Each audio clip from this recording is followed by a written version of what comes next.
When my daughter-in-law Vanessa sent me a cold email stating I was no longer welcome in her children's lives and that all future communication should go through my son, I finally understood that the lavish gifts and frequent financial assistance I'd provided over the years weren't about building family bonds. They were being exploited while my actual presence was considered disposable. What Vanessa didn't know was that my 35-year career as a financial advisor had taught me to create separate, silent trust funds for each of my grandchildren that nobody in the family knew existed, accounts that I could redirect with a single phone call from college funds to charitable causes that would actually appreciate my contribution. My name is Margaret Wilson, and at 73, I've discovered that the family members you support the most financially are sometimes the quickest to dismiss your emotional needs when your presence becomes inconvenient to their lifestyle. For over 3 decades, I built a respected career as a certified financial advisor at Cornerstone Wealth Management, the firm I helped establish in 1988 after recognizing that women, particularly those approaching retirement, needed specialized financial guidance focused on long-term security and legacy planning. Before we jump back in, tell us where you're tuning in from, and if this story touches you, make sure you're subscribed, because tomorrow, I've saved something extra special for you. Throughout my practice, I became known for my ability to help clients create balanced financial strategies that protected their assets while supporting family needs in ways that preserved both financial security and personal dignity. I specialized in cases where generational wealth transfer created potential for conflict, particularly when grandparents wished to support grandchildren's futures while maintaining appropriate boundaries with the middle generation. This expertise, cultivated through hundreds of client relationships over 3 decades, would eventually become painfully relevant in my own life. I met my late husband Richard during college, where we both studied business. After graduation, we married and built our lives together, supporting each other through the early struggles of establishing our careers. Richard became a respected commercial real estate developer, while I pursued my passion for financial planning. We were blessed with our only child, James, who grew up surrounded by love, stability, and comfortable, though never extravagant, privilege. We emphasized education, responsibility, and the value of hard work, hoping to instill in him the same values that had guided our lives. When Richard passed away unexpectedly from a heart attack 14 years ago, James was in his final year of law school. The loss was devastating for both of us, creating a bond forged through shared grief that I thought would be unbreakable. Richard had left us financially secure, with prudent investments and insurance policies that ensured I would never face financial hardship. This security allowed me to focus on supporting James emotionally through our loss and celebrating his achievements as he completed his education. I first met my son, James's future wife, Vanessa, at his law school graduation ceremony shortly after Richard's passing. She was strikingly beautiful, ambitious, and clearly saw potential in my son's future as an attorney. Their relationship progressed quickly, and within a year, they were engaged. The wedding was elaborate, far beyond what they could afford on their own, and I happily contributed a significant amount to give them the celebration they wanted, viewing it as an investment in our family's future happiness. "Mom, we really appreciate your generosity," James had said during the wedding planning. "Vanessa has always dreamed of a perfect wedding, and with my starting salary at the firm, we just couldn't do this without your help." I was touched by his gratitude and impressed by Vanessa's attention to detail in creating a beautiful event. The wedding was featured in a regional lifestyle magazine, something Vanessa mentioned frequently in conversations afterward, clearly proud of the impression they had made on their social circle. James and Vanessa settled in Ridgewood Heights, an exclusive neighborhood 40 minutes from my home in the city. They purchased a house that stretched their budget considerably, but I provided a generous gift toward their down payment, wanting them to start their married life without excessive financial strain. While I occasionally wondered if they were living beyond their means, I reminded myself that young couples often need time to find their financial footing. It's important to establish ourselves in the right neighborhood for James's career development, Vanessa explained when they chose a house significantly more expensive than I had anticipated. Many of the partners at his firm live nearby, and the connections we'll make here will be invaluable for his advancement. This perspective, viewing their home primarily as a networking asset rather than simply a family residence, struck me as unusually calculating for a newlywed, but I attributed it to Vanessa's practical nature and genuine desire for my son's professional success. Her background in marketing had likely taught her the importance of perception and positioning in competitive environments, and law firms certainly qualified as highly competitive workplaces. When my first grandchild, Sophia, was born 12 years ago, followed by her brother Lucas 2 years later, my world expanded with joy I hadn't experienced since my own son was young. I established a routine of weekly visits, often bringing thoughtfully selected gifts and offering to babysit whenever needed. During those early years, my relationship with Vanessa seemed warm and appreciative, especially when my financial assistance helped ease the burdens of young parenthood. "We don't know what we'd do without you, Mom," James would say after I'd spent an evening babysitting so they could attend a firm event or dinner with Vanessa's friends. "You're such a blessing to our family." These words warmed my heart, reinforcing my belief that my contributions, both financial and personal, were valued not just for their practical benefits, but as expressions of love and connection between generations. I took particular delight in creating special experiences for my grandchildren, from simple afternoons baking cookies in my kitchen to more elaborate birthday celebrations and holiday traditions. What I didn't fully recognize during this period was how the relationship was gradually becoming transactional rather than truly familial. Looking back, I can see the pattern clearly. My visits were most welcomed when accompanied by gifts, financial assistance, or childcare that served their immediate needs. Invitations to their home became increasingly rare unless they were hosting events where my presence helped create an impression of close family connections for their social circle. The first significant warning sign appeared when Sophia was about 7 years old. I had arrived for my usual Saturday visit, bringing a modest educational game rather than the more expensive toys I sometimes purchased. Vanessa's greeting seemed noticeably cooler than usual, and within 30 minutes of my arrival, she mentioned having several errands that would require them to cut our visit short. "We really need to get Sophia to her friend's birthday party, and then we have that dinner with the Hamiltons. You remember, the senior partner's family?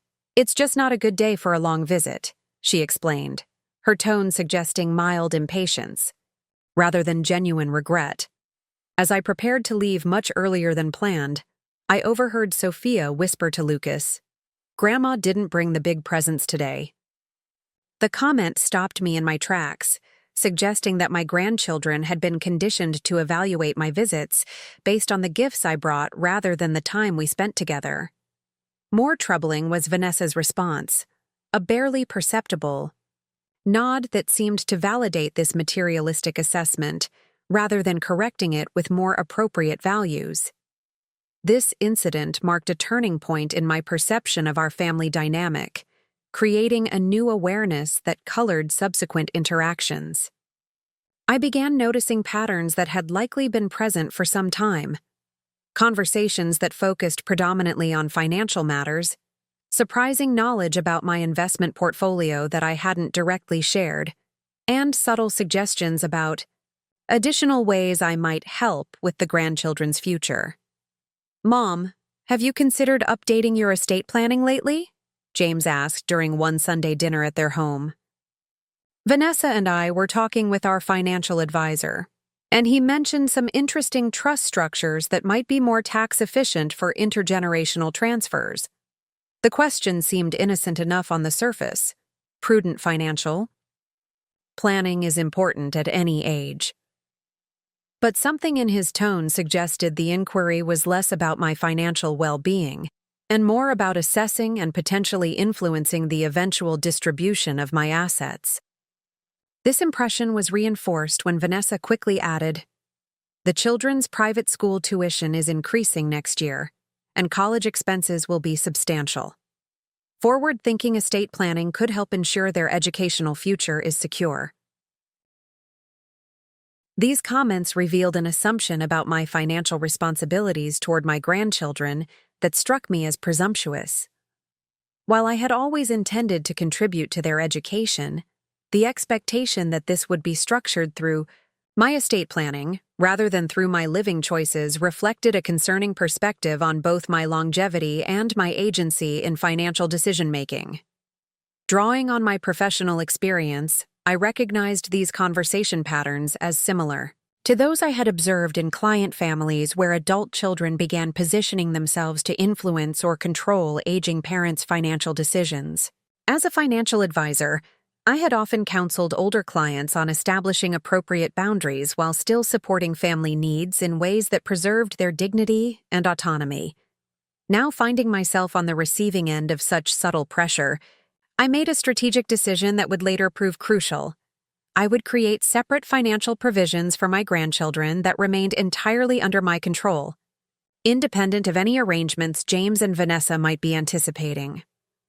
Working discreetly with my longtime colleague and trusted friend Barbara Stevens at Cornerstone Wealth Management, I established individual education trusts for both Sophia and Lucas. These specialized instruments were designed specifically to fund their college education and graduate studies, with carefully structured terms that gave me complete flexibility as the trustee to modify beneficiaries or redirect funds if circumstances warranted. These are excellent vehicles for educational funding, Margaret, Barbara confirmed as we finalized the arrangements. The key advantage is that they remain entirely under your control until the designated disbursement age, unlike 529 plans or other educational savings options that become more rigid once established. I funded each trust generously, transferring assets that would grow significantly over time without creating any tax reporting requirements that would alert James or Vanessa to their existence. This approach allowed me to secure my grandchildren's educational future while maintaining necessary boundaries around my financial decisions, boundaries that my professional experience suggested might become increasingly important. I'm not establishing these trusts secretly to be deceptive, I explained to Barbara as we completed the paperwork. I'm doing it to ensure these funds are used as intended, regardless of how family dynamics might evolve in the future. My grandchildren's education is too important to become entangled in any potential family conflicts. Barbara, who had seen countless family financial situations unfold over decades, nodded with understanding. Maintaining quiet control over specific assets intended for particular purposes is sometimes the most prudent approach, particularly when family expectations seem to be evolving in concerning directions. This decision, creating significant financial provisions that nobody in my son's household knew existed, wasn't made from a place of distrust or manipulation, but rather from the wisdom accumulated through decades advising clients through complex family financial scenarios. These silent trusts represented both my love for my grandchildren and my professional understanding that financial boundaries sometimes require concrete structural protection rather than merely verbal agreements. Over the following years, my relationship with James and Vanessa continued its subtle deterioration despite my consistent efforts to maintain meaningful connections. My invitations for family dinners or special outings were increasingly declined due to the children's allegedly packed schedules of activities and social commitments. My traditional Sunday visits became monthly, then quarterly, with various explanations that never quite rang true given social media posts I occasionally saw, showing family leisure activities during times I had been told they were unavailable. Meanwhile, financial expectations continued growing in both frequency and magnitude. What had begun as appreciation for occasional assistance evolved into what felt like entitlement to regular contributions toward everything from summer camps to home renovations. Most troubling was how these financial discussions routinely occurred, without my grandchildren present, creating a separation between my role as financial contributor and my identity as their grandmother.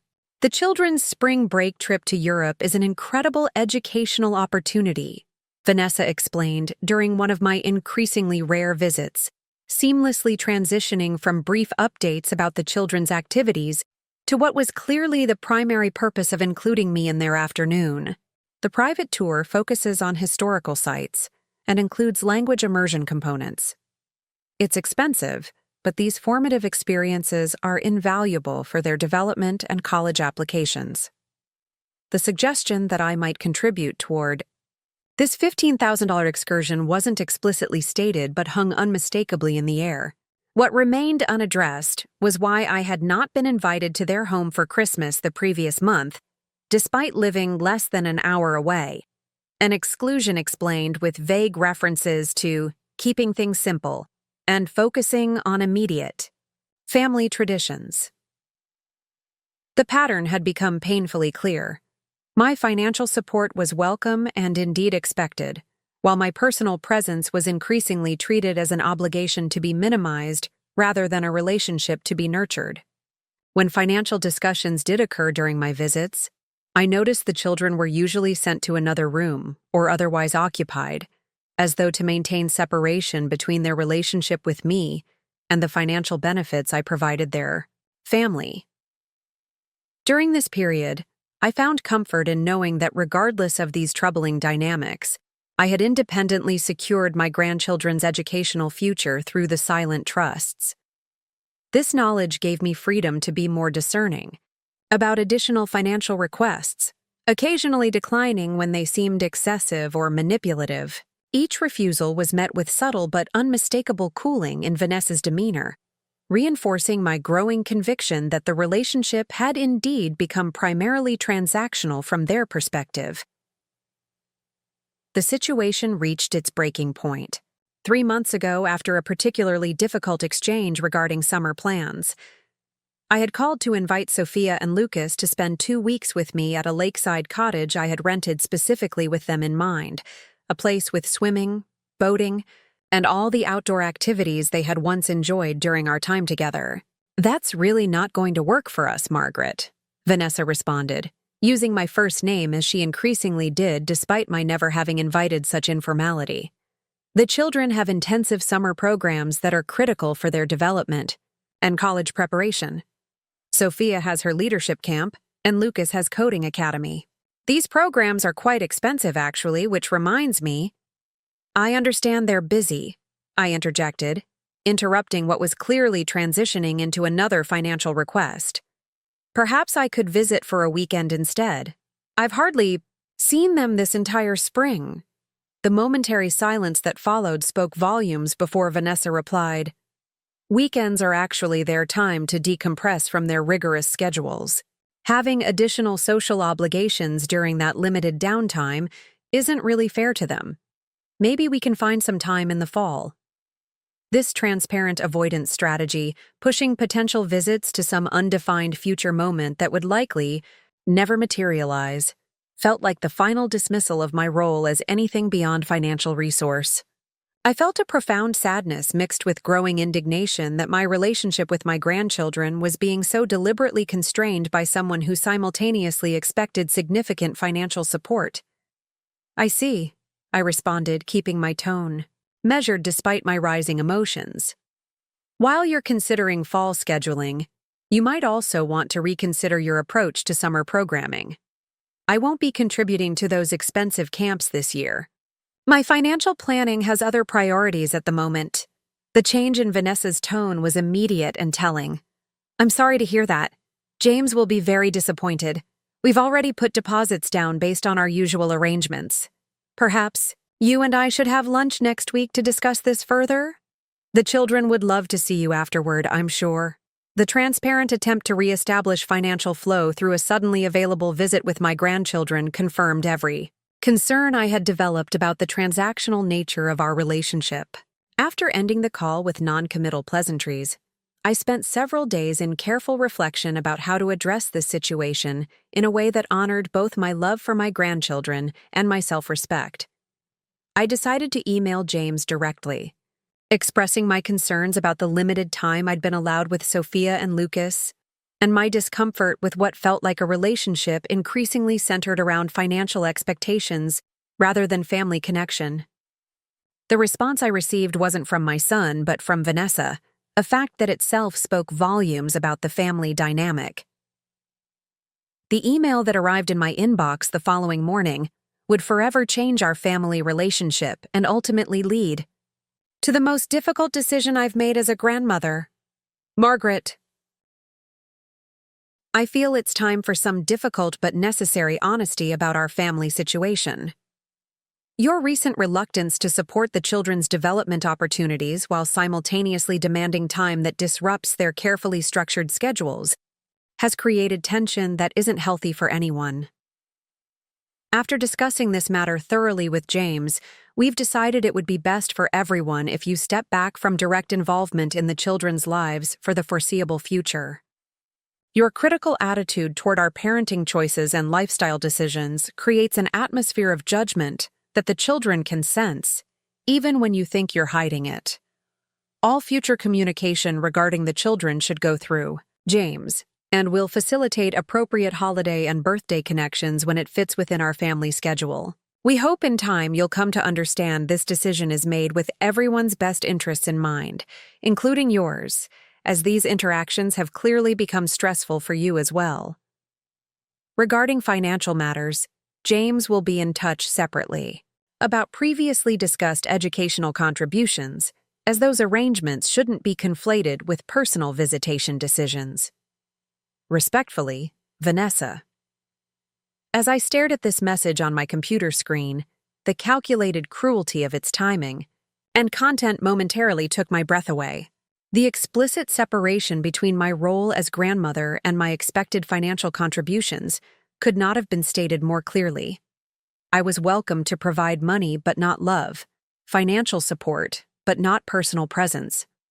Most painful was the careful construction that positioned this exclusion as being for my benefit. A manipulative framing I had seen countless times in my professional work, with families where financial exploitation was disguised as concern. What Vanessa couldn't possibly know was how thoroughly this message would backfire given the silent trusts I had established years earlier. In her calculated attempt to maintain financial benefits while eliminating the inconvenience of my physical presence in their lives, she had inadvertently triggered the exact scenario those trusts had been designed to address. A situation where my relationship with my grandchildren was being deliberately blocked by their parents while financial expectations remained intact. As the initial shock subsided, a sense of clarity emerged. The same professional focus that had served my clients through complex financial challenges for decades. This wasn't merely a painful family conflict. It was precisely the scenario my professional expertise had prepared me to address with both emotional wisdom and financial strategy. Within hours of receiving Vanessa's email, I had scheduled meetings with my attorney and with Barbara Stevens at Cornerstone Wealth Management. The silent trusts I had established years earlier were about to serve exactly the purpose for which they had been designed. Protecting my grandchildren's future while ensuring my contributions would reflect genuine family relationships rather than financial exploitation disguised as parenting concerns. The morning after receiving Vanessa's devastating email, I woke with a clarity and resolve that surprised even me. The initial shock and hurt had crystallized overnight into a firm determination to respond strategically rather than emotionally. Throughout my career, I had advised countless clients facing family financial manipulation to approach such situations with calculated precision rather than reactive emotion. Now, I would apply that same professional wisdom to my own painful circumstances. My first call was to Barbara Stevens, my longtime colleague at Cornerstone Wealth Management, and the only person besides myself who knew about the silent trusts I had established years earlier for Sophia and Lucas. Barbara had not only helped me structure these trusts, but had also become a trusted confidant throughout my career, someone whose judgment I valued enormously when navigating complex situations. This is precisely why we created those separate trust structures, Barbara confirmed after I read her Vanessa's email. You anticipated the possibility of relationship manipulation even before there were clear signs, which is why you maintained complete control as trustee with flexibility to redirect the funds if necessary. We arranged to meet that afternoon at her private office rather than the main Cornerstone location, providing the discretion this sensitive situation required. Before ending our call, Barbara offered the genuine empathy that only comes from decades of friendship. Margaret, I know how deeply you love those children. This isn't just a financial matter for you. It's about your heart. We'll find the right path forward that honors both your love for them and your own dignity. Her words brought unexpected tears to my eyes. After composing myself, I made my second critical call of the day to Thomas Harrington, the estate attorney who had helped me establish the trusts initially. His administrative assistant, recognizing the urgency in my voice, arranged for a meeting the following morning. As I prepared for these appointments, I reviewed the trust documents I had kept secured in my home safe. The provisions I had insisted upon years earlier now seemed almost prescient. The trustee retains sole and absolute discretion to change beneficiaries or redirect trust assets to qualified charitable organizations should access to beneficiaries be unreasonably restricted, or if the trustee determines that the trust's intended purpose of supporting a meaningful family relationship has been compromised. This clause, what Thomas had called the relationship contingency provision, provided exactly the protection I now needed. It had been included based on my professional experience watching other grandparents lose access to grandchildren while still being expected to provide financial support. At the time, it had seemed like prudent planning rather than an immediate necessity. Now it was my financial lifeline. Barbara's office, with its comfortable seating area away from her desk, had always provided a sanctuary for difficult conversations. As we settled into the leather chairs with cups of tea, she placed my file on the small table between us and got straight to the point in her characteristically direct manner. The trusts currently hold just over $380,000 each, she began, reviewing the financial details. With conservative growth projections, they would provide approximately $650,000 per child by the time they reach college age, more than enough for undergraduate education at even the most expensive private universities, with substantial funds remaining for graduate studies. She paused, looking at me over her reading glasses.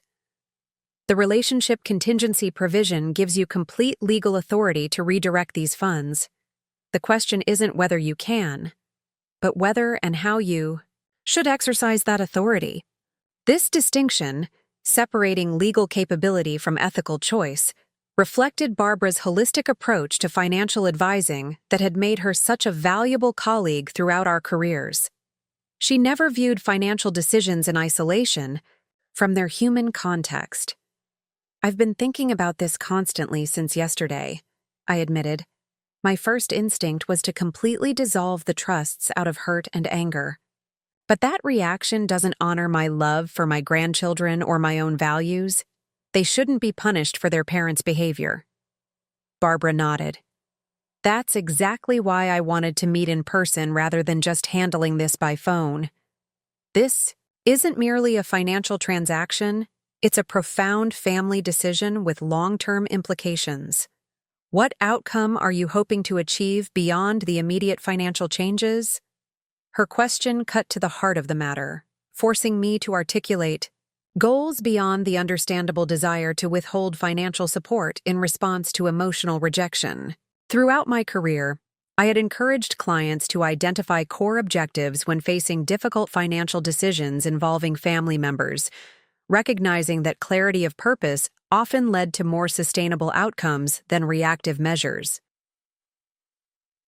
3 things, I responded after thoughtful consideration. First, I want to maintain my dignity by not allowing financial exploitation disguised as parenting concerns.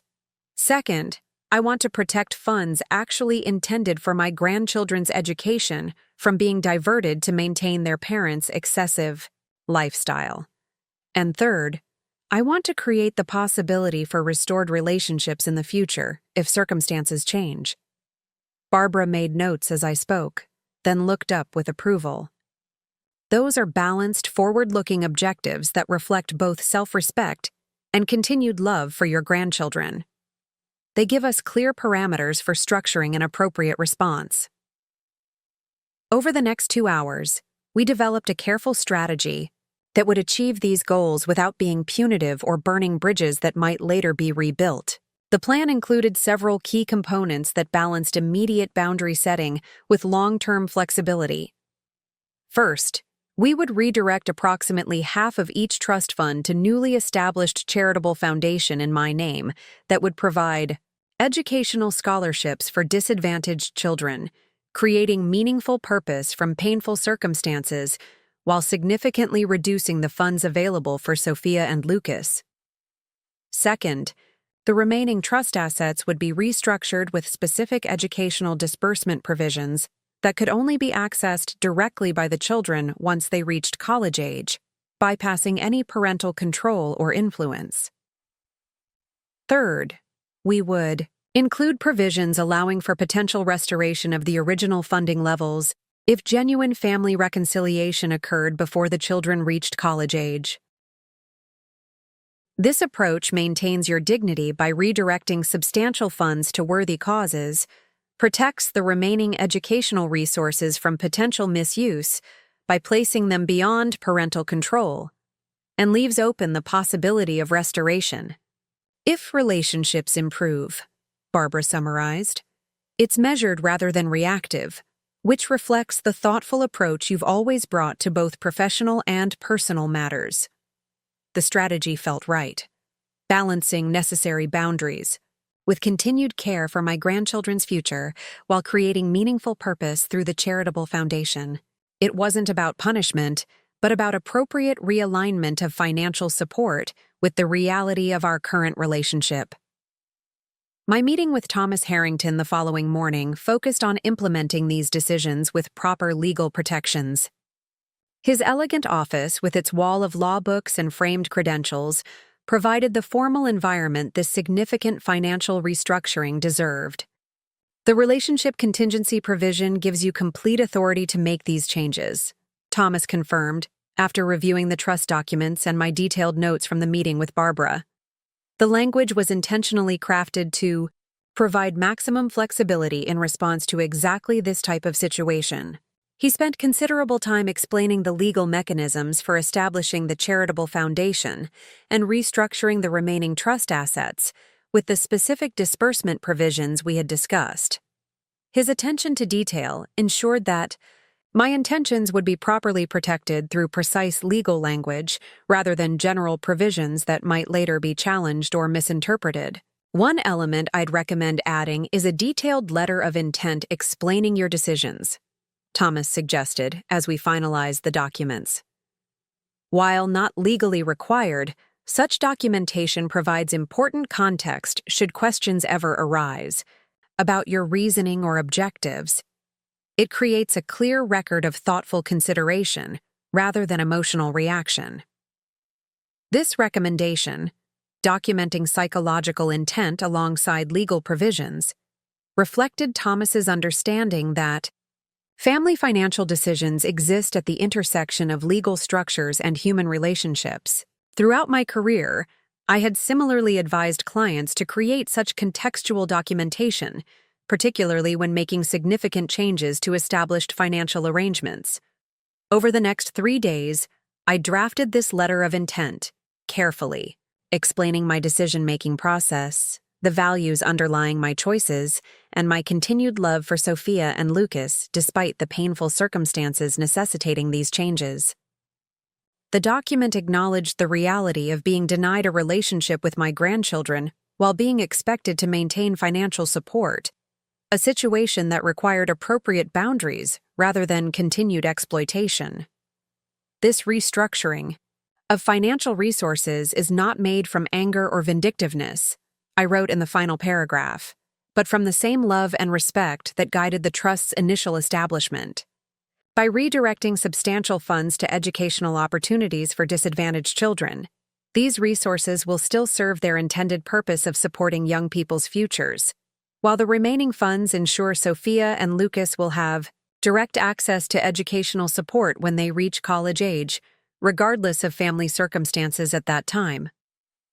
1 week after receiving Vanessa's email, I returned to Thomas's office to sign the finalized documents implementing our carefully structured plan.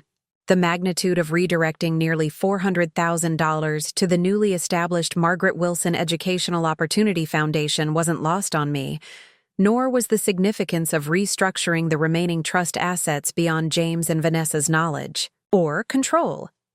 Everything is in order legally, Thomas confirmed as I signed the multiple documents he had prepared. The foundation establishment is complete. The fund transfers will process within 48 hours, and the revised trust provisions are now in effect. From a legal perspective, these changes are irrevocable without your specific authorization as trustee. The word irrevocable carried emotional weight beyond its legal meaning. While the financial decisions were indeed formally established, the human relationships they reflected remained painful works in progress. As I gathered my copies of the signed documents, I felt a complex mixture of emotions: satisfaction at establishing appropriate boundaries, sadness at the circumstances that had made such measures necessary, and hope that these changes might eventually lead to more authentic family relationships based on genuine connection rather than financial expectations. "Thank you for guiding me through this difficult process," I told Thomas as we concluded our meeting. "Your expertise has helped transform a painful situation into something that still serves important purposes, just in different ways than originally intended." His response reflected the wisdom of decades handling complex family financial matters. The best estate planning always accounts for changing circumstances and relationships. What you've done isn't about disinheritance, but about realignment, ensuring your resources reflect current realities while still honoring your values and intentions. This framing, realignment rather than punishment, resonated deeply with my professional perspective on family financial planning. Throughout my career, I had advised clients that financial structures should adapt to relationship realities rather than enabling dysfunctional patterns through continued financial support, disconnected from genuine family connections. Upon returning home, I found an email from James waiting in my inbox, the first direct communication since Vanessa's message the previous week. "Mom, I hope you've had time to process Vanessa's email about our family boundaries going forward. While her wording may have seemed harsh, the underlying concerns are ones we both share about creating a healthy environment for the children. On a separate but related note, we need to discuss the children's educational expenses for next year. Sophia's private school has increased tuition by 15%, and Lucas's specialized science program has similar increases. Additionally, the summer enrichment programs we discussed earlier require full payment by next month to secure their spots. Could we meet for coffee this week to review these financial matters? I understand you may need some time regarding the visitation arrangements, but these educational decisions have pressing deadlines. James." The transparent attempt to separate family boundaries from financial matters, treating my exclusion from my grandchildren's lives as entirely unrelated to continued financial expectations, confirmed the wisdom of the actions I had already taken. The email's tone suggested no awareness that my financial support might be connected to my role as grandmother, rather than merely functioning as an educational funding source disconnected from meaningful family relationships. After careful consideration, I crafted a measured response that would begin establishing the new boundaries reflected in the trust restructuring. "Dear James, thank you for your email.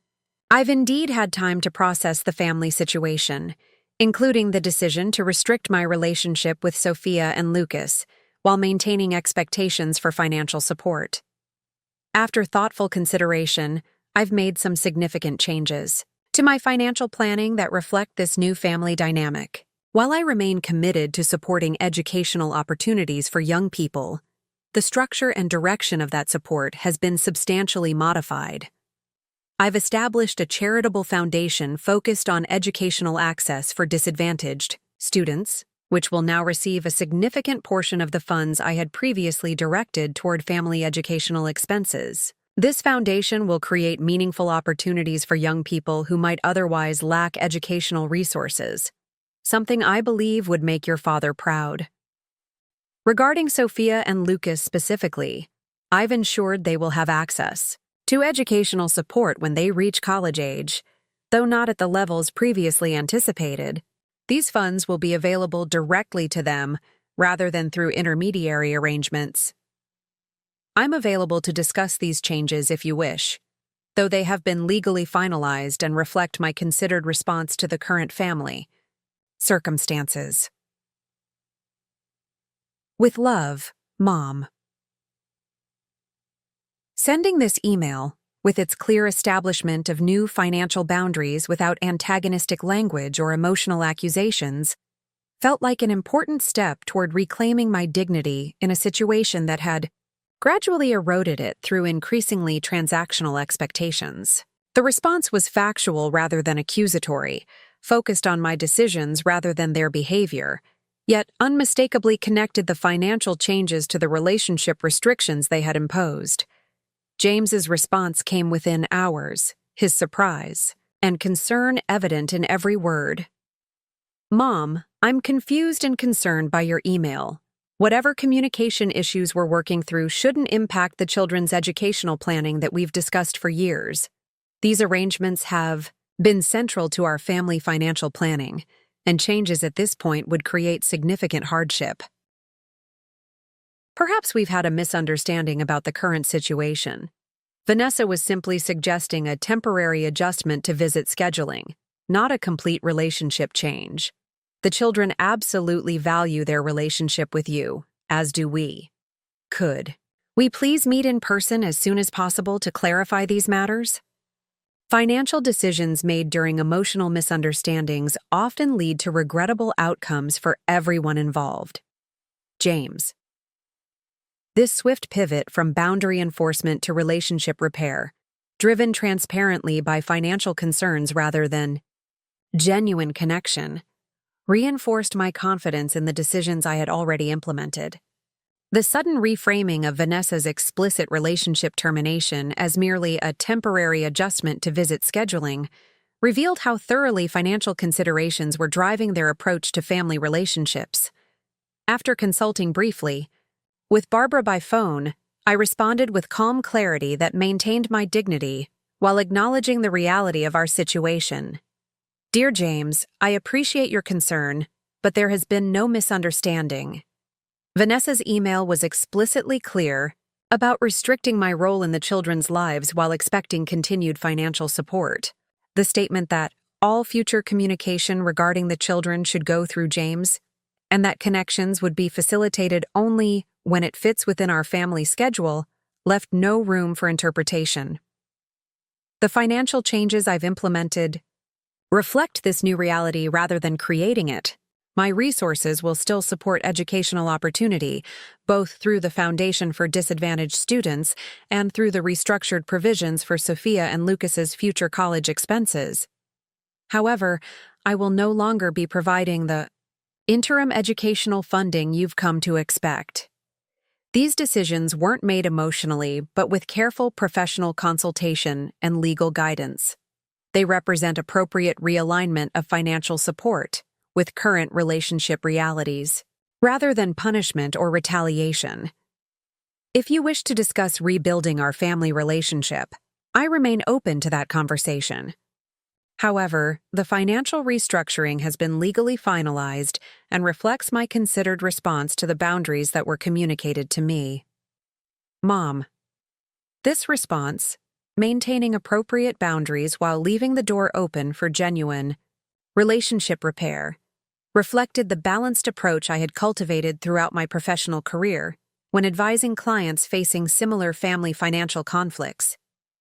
It acknowledged the reality of the situation without escalating conflict through accusatory language, focusing instead on the natural connection between relationship quality and financial support. 2 days passed without response, during which I experienced both anxiety about potential fallout and relief at having established necessary boundaries. On the third day, my doorbell rang unexpectedly around 11 a.m. Looking through the peephole, I was surprised to see James standing alone on my porch, the first in-person visit in nearly 2 months. Opening the door, I noticed immediately how tired he looked, with dark circles under his eyes and tension evident in his posture. "Mom," he began without preamble. "We need to talk about what's happening. May I come in?" I invited him into the living room, offering coffee, which he declined with a distracted wave. As we sat facing each other, I maintained calm composure while allowing him to lead the conversation, a technique I had often recommended to clients navigating difficult family discussions. "I don't understand how things escalated to this point," he began, leaning forward with hands clasped. "Yes, there have been some scheduling challenges with visits, and maybe communication hasn't been ideal, but suddenly redirecting funds that were intended for the children's education seems like an extreme response." His framing, positioning my financial boundaries as extreme, while minimizing their explicit relationship termination as mere scheduling challenges, revealed how thoroughly financial considerations were driving his perspective.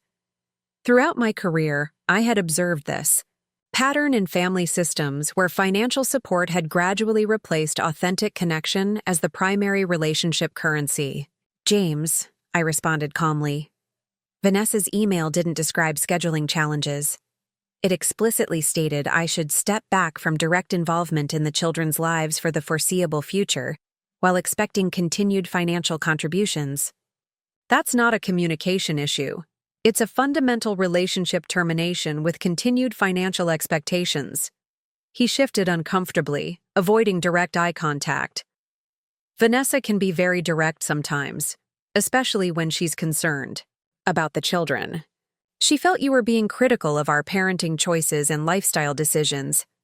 The email was probably worded more strongly than intended." This attempt to recharacterize explicit relationship termination as merely poor wording confirmed the manipulative dynamic that had developed. Throughout my career advising clients in similar situations, I had observed how financial dependence often led to revisionist interpretations when boundaries were established, suddenly recasting clear statements as misunderstandings when financial consequences emerged. "The wording was perfectly clear," I replied evenly. "More importantly, it was consistent with a pattern that's developed over years, increasing distance and exclusion while maintaining financial expectations. My response isn't about punishment, but about appropriate alignment of financial support with relationship reality." James ran his hand through his hair in a gesture of frustration I recognized from his childhood. "Mom, the children's educational opportunities shouldn't be collateral damage in whatever issues exist between adults. They're innocent in all this." This appealed to the children's well-being, while ignoring that they had been deliberately kept from relationship with their grandmother, reflected another pattern I had frequently observed professionally.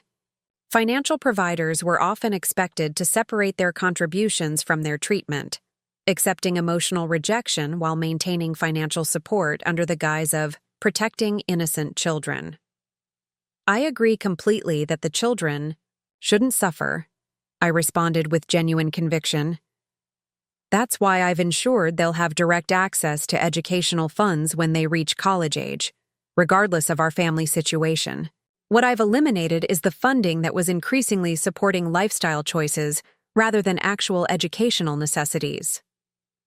My reference to lifestyle choices clearly struck a nerve, as James's expression shifted from persuasive concern to defensive irritation. "Our parenting decisions and lifestyle choices aren't subject to your approval or financial leverage. The private schools and enrichment programs provide advantages we believe are important for their future. You're absolutely right that your parenting and lifestyle choices are yours to make," I acknowledged calmly. "And my financial choices are mine to make based on my values and relationships.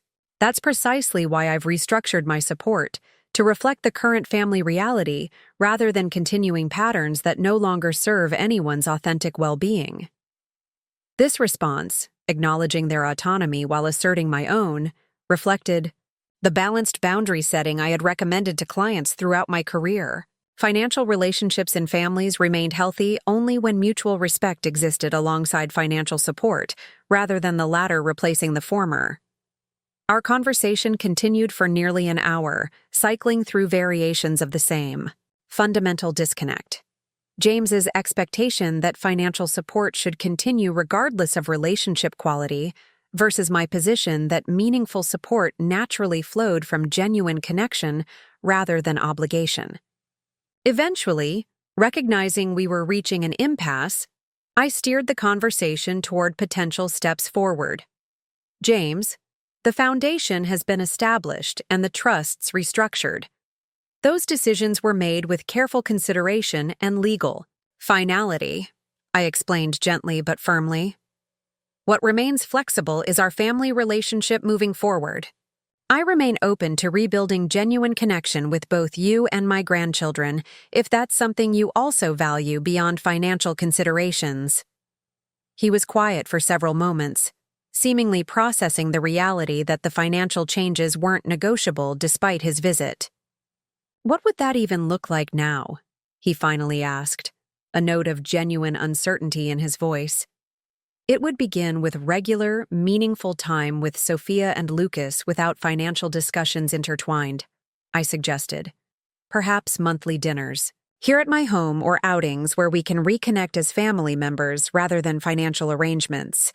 It would include holiday celebrations and special occasions. Most importantly, it would involve relating to each other as people rather than resources. These basic elements of normal family connection, presented as a path forward rather than accusations about past failures, offered concrete steps toward potential relationship repair, without ignoring the reality of what had transpired.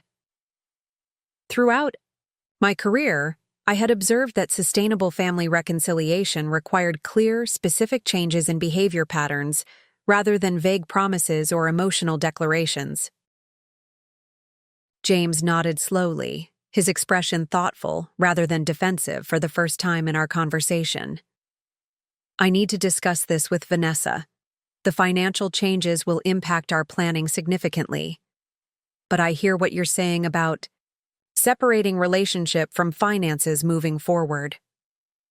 I understand this creates challenges for plans you've made based on assumptions about my continued support, I acknowledged. That's a natural consequence of the situation that's developed, not punishment I'm imposing. I remain open to conversation about rebuilding our family relationship whenever you're ready. As he prepared to leave, James paused at the door with an expression that reminded me painfully of the little boy who used to seek my guidance during difficult moments. I didn't realize things had deteriorated to this point, he said quietly. Whatever happens with the financial situation, I don't want to lose my mother. This moment of vulnerability, the first genuine connection not centered around financial expectations, touched me deeply. You haven't lost me, James.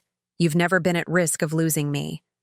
What's changed is the nature of our interaction and the financial arrangements that had gradually replaced authentic connection. I'm still here, still your mother, still loving you and your children. That hasn't changed and won't change regardless of financial circumstances. After he left, I sat quietly in my living room, processing the complex emotions our conversation had stirred. There was sadness for the relationship patterns that had developed, hope for potential healing moving forward, and most significantly, a profound sense of peace regarding the boundaries I had established. For the first time in years, our interaction had contained moments of genuine connection, not shadowed by unspoken financial expectations or manipulative dynamics. Later that evening, I called Barbara to update her on the meeting with James and my continued confidence in the financial restructuring we had implemented. It wasn't an easy conversation, I acknowledged, but it was a necessary one that began establishing healthier patterns than those that had gradually developed. Financial boundaries often catalyze relationship clarification in ways nothing else can, Barbara observed. Throughout our careers, we've both seen how money easily becomes a substitute for authentic connection in families unless appropriate boundaries prevent that pattern. What you've done isn't about punishment, but about relationship honesty.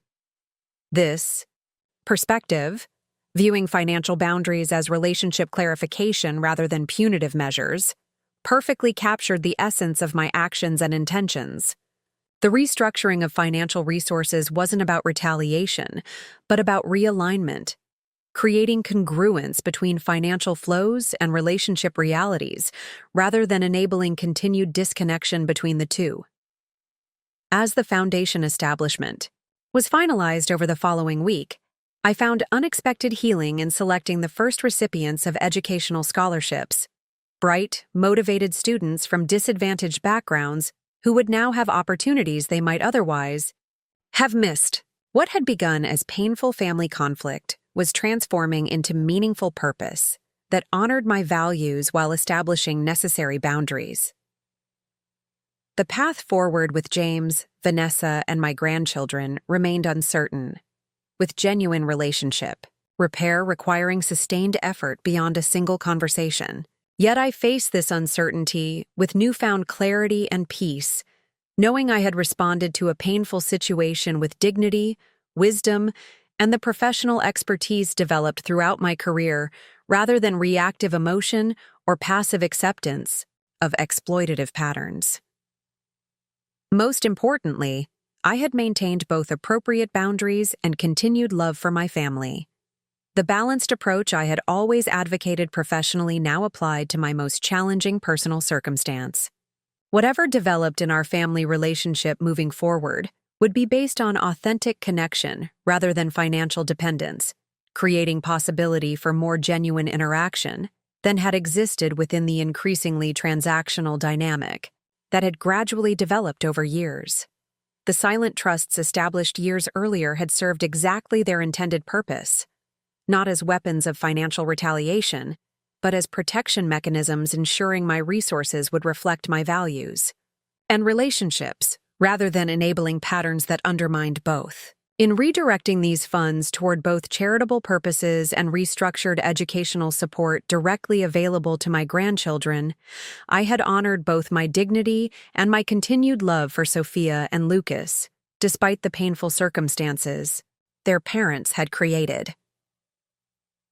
2 weeks passed with no further communication from James or Vanessa following our difficult but necessary conversation. During this period, I channeled my emotional energy into finalizing the Margaret Wilson Educational Opportunity Foundation, working closely with Barbara and a nonprofit specialist she had recommended to establish proper governance structures and selection criteria for scholarship recipients. Creating meaningful purpose from painful circumstances is one of the most powerful forms of healing, Barbara observed during one of our planning sessions. I've seen this pattern throughout our careers. Clients who transform personal disappointment into community contribution often find unexpected peace in the process. Her insight resonated deeply as I reviewed applications from the first potential scholarship recipients, bright, motivated students with limited financial resources, whose educational journeys would now be supported through funds originally intended for Sophia and Lucas. There was something profoundly restorative about redirecting resources from a relationship that had become increasingly transactional toward genuine opportunities for deserving young people who truly appreciated the support. The Foundation's first board meeting was scheduled for a Thursday afternoon at Cornerstone's conference room. As I gathered my materials that morning, my phone rang with James's number appearing on the screen, the first contact since his visit 2 weeks earlier. "Mom," he began without preamble when I answered, his voice carrying an unfamiliar tension. "Vanessa and I need to meet with you as soon as possible. There are some important family matters we need to discuss. Could we come by this evening?" The vague reference to important family matters, without specific context, triggered my professional wariness. Throughout my career advising clients through difficult family financial conversations, I had observed how ambiguous meeting requests often preceded manipulative interactions. This professional experience helped me maintain appropriate boundaries despite the natural parental instinct to immediately accommodate my son's request. "I have foundation meetings until late this afternoon. I responded calmly. I could meet tomorrow morning around 10 if that works for your schedules. His hesitation was brief, but noticeable.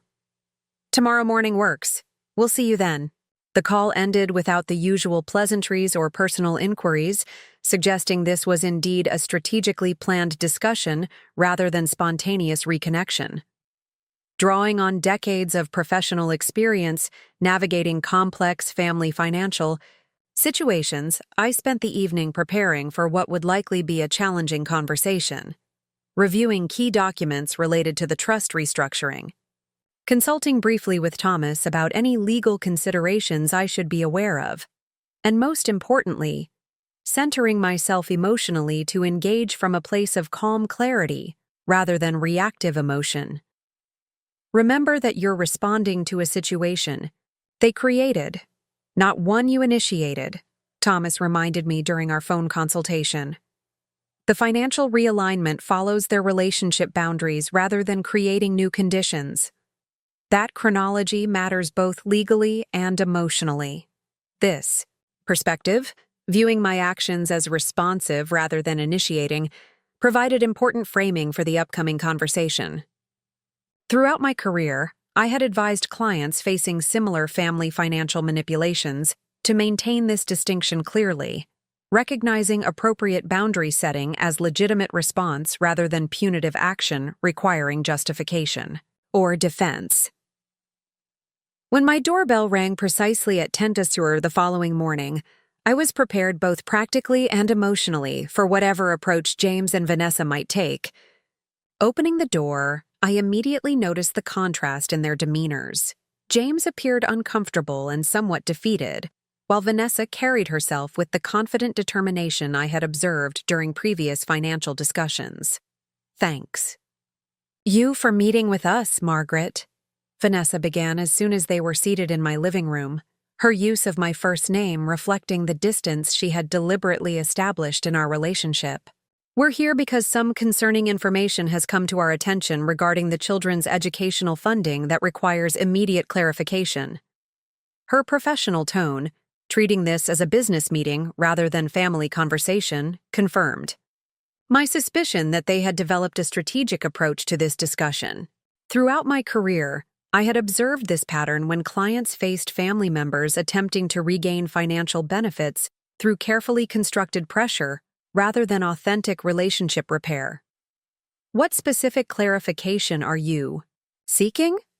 I responded calmly, maintaining neutral engagement without either defensive positioning or premature explanation. James leaned forward, his expression reflecting genuine distress rather than his wife's tactical composure.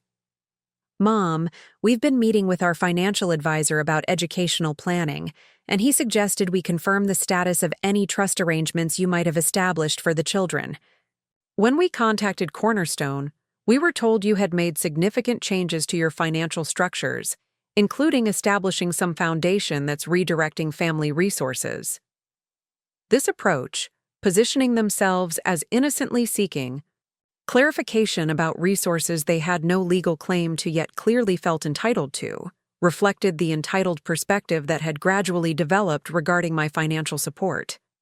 Throughout my career, I had observed this pattern when financial dependence evolved into perceived entitlement, disconnected from relationship quality or mutual respect.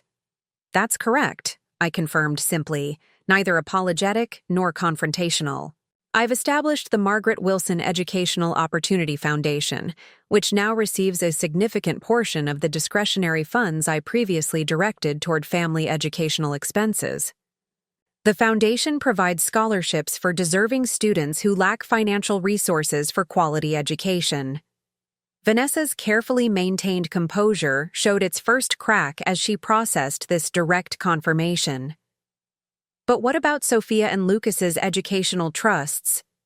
Our financial advisor said there should be accounts with substantial balances designated specifically for their future college expenses. Those funds were committed to their education. They can't simply be redirected to strangers. Her framing, characterizing scholarship recipients as strangers, while positioning my grandchildren as entitled to specific funds they had never been informed existed, revealed the proprietary perspective that had developed regarding my financial resources. Throughout my career, I had cautioned clients about this pattern, where family members gradually came to view the older generation's assets as pre-distributed inheritance rather than independently controlled resources. The trusts established for Sophia and Lucas were created at my sole discretion and remained under my complete control as trustee, I explained calmly, drawing on the precise language Thomas had suggested during our consultation. The trust documents contained specific provisions regarding relationship contingencies that granted me authority to modify beneficiaries or redirect funds if certain conditions occurred. James's expression shifted from concern to confusion. What relationship contingencies? What conditions? We never agreed to any conditions tied to educational support. This response, suggesting they should have had approval authority over trust provisions they didn't know existed, perfectly illustrated the entitled perspective that had gradually developed. Throughout my professional career, I had observed how financial dependence often led to assumed authority over resources family members had no legal claim to or knowledge of. The trusts were established independently by me, using my personal resources, I clarified, maintaining the calm, factual tone that had served me well throughout my professional career during difficult client conversations. They weren't collaborative, arrangements requiring mutual agreement regarding terms or conditions. The relationship contingency provisions were standard protection mechanisms I included based on my professional experience with family financial planning. Vanessa's expression hardened as she processed this information. So, you unilaterally decided to redirect funds that were intended for your grandchildren's education based on some hidden conditions we weren't even aware of? How is that ethically defensible? This attempt to claim moral high ground, positioning my private financial decisions as ethical violations while ignoring their explicit termination of my grandparent relationship, reflected the manipulative framing I had observed countless times professionally when financial dependence was threatened by appropriate boundaries. Throughout my career, I had advised clients to recognize such tactical positioning while maintaining focus on the actual chronology and causality of events. I made decisions regarding my personal financial resources in direct response to explicit relationship boundaries you established, I responded, maintaining composure while precisely identifying the actual sequence of events. Your email specifically stated I should step back from direct involvement in the children's lives for the foreseeable future, while expecting continued financial support. The trust modifications followed your relationship termination rather than preceding it. James shifted uncomfortably at this direct reference to Vanessa's email, suggesting potential disagreement between them about the approach taken or its consequences. Mom, whatever misunderstandings occurred regarding visitation, completely redirecting educational funds punishes the children for adult conflicts they had no part in. This appeal to the children's welfare, while ignoring that they had been deliberately kept from relationship with their grandmother, reflected another pattern I had frequently observed professionally. Financial providers were often expected to separate their contributions from their treatment, accepting emotional rejection while maintaining financial support under the guise of protecting innocent children. I agree completely that the children shouldn't suffer for adult decisions, I responded sincerely. That's why the restructured trusts still contain provisions for direct educational support when they reach college age, though at significantly reduced levels. What's been eliminated is the interim funding that was increasingly supporting lifestyle choices rather than genuine educational necessities. Vanessa's response was immediate and revealing. Their private school tuition and enrichment activities are educational necessities in today's competitive environment. Without that support, they'll lose critical advantages for college admissions and future opportunities. This transparent concern for competitive advantages, rather than relationship loss, revealed the primarily transactional nature of their perspective, viewing my role predominantly through financial contribution rather than emotional connection. Throughout my career advising families, I had observed how such materialistic framing often masked deeper relationship dysfunction that money temporarily obscured but ultimately couldn't resolve. "Those are parenting choices you're entirely free to make," I acknowledged calmly. "And I'm free to make financial choices aligned with my values and relationships. When you explicitly terminated my grandmother relationship while maintaining financial expectations, you created the circumstances that necessitated this realignment. My clear establishment of appropriate cause and effect, positioning my financial decisions as response rather than initiation, reflected the balanced perspective I had maintained throughout my professional career when advising clients facing similar manipulation. Recognizing that financial boundaries naturally followed relationship termination rather than creating artificial punishment helped maintain focus on the actual sequence of events rather than revisionist narratives." James leaned forward, his expression softening into something more vulnerable than strategic. "Mom, isn't there some middle ground we could find? Some way to address whatever hurt feelings exist without completely dismantling educational arrangements that have been part of our family planning for years." This appeal for middle ground, suggesting compromise after unilateral relationship termination, reflected a common pattern I had observed professionally when financial consequences followed relationship deterioration.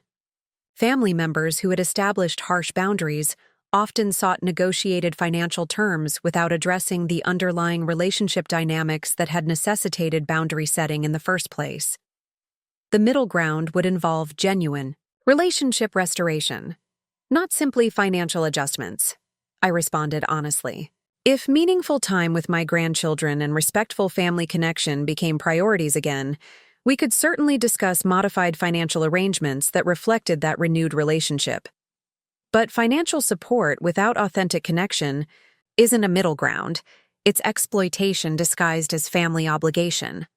This honest naming of the dynamic, identifying the disconnect between relationship quality and financial expectations as fundamentally exploitative rather than legitimate family arrangement, reflected the direct clarity I had often encouraged clients to maintain when facing similar manipulative patterns. Throughout my career, I had observed how calling unhealthy dynamics by their accurate names often created breakthrough moments that euphemistic language couldn't achieve. Vanessa's response was immediate and defensive. "Exploitation is an extremely offensive characterization of normal family financial support. Many grandparents contribute to educational expenses without demanding specific visitation schedules or relationship conditions." "You're absolutely right," I agreed, surprising her with my concurrence. Many grandparents do provide financial support without specific conditions, within the context of respectful family relationships, where their role as grandparent is valued beyond their financial contribution. What's not normal is explicitly terminating someone's grandparent relationship while expecting their financial support to continue unchanged. This clear distinction between generous support within healthy relationships versus expected funding despite relationship termination reflected the nuanced understanding of family financial dynamics I had developed throughout my professional career. The issue wasn't conditional love, but fundamental respect, not transactional demands, but basic human dignity within family systems. James had remained silent during this exchange, his expression suggesting internal conflict rather than unified position with Vanessa. After a moment, he spoke directly to me for the first time since the initial pleasantries. "What would rebuilding our relationship actually look like from your perspective? What specific changes would need to happen?" This question, focused on relationship repair rather than financial restoration, represented the first potentially productive direction in our conversation. Throughout my career, I had observed that genuine healing in family financial conflicts required addressing relationship dynamics directly, rather than merely negotiating monetary terms. It would begin with regular, meaningful time with Sophia and Lucas without financial discussions intertwined, I explained, offering the same straightforward framework I had suggested during our previous conversation. Monthly dinners or activities, where we can reconnect as family members, inclusion in holiday celebrations and special occasions, and most importantly, relating to each other as people rather than financial resources. I continued with gentle directness. It would also require acknowledging the harm caused by explicitly terminating my relationship with my grandchildren while maintaining financial expectations. Authentic healing can't occur without honest recognition of how that approach impacted both me and potentially the children, who likely haven't been told the full truth about my sudden absence from their lives.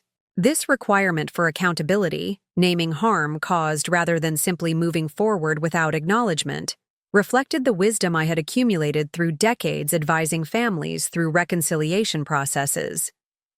Sustainable relationship.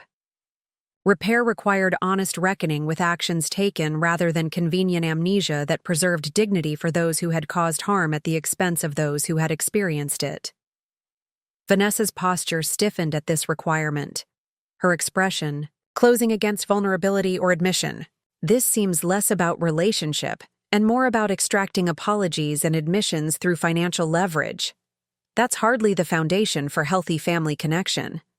Her characterization, framing basic accountability as manipulative, leverage rather than necessary healing component, reflected defensive positioning I had observed countless times professionally when family members resisted acknowledging harm they had caused.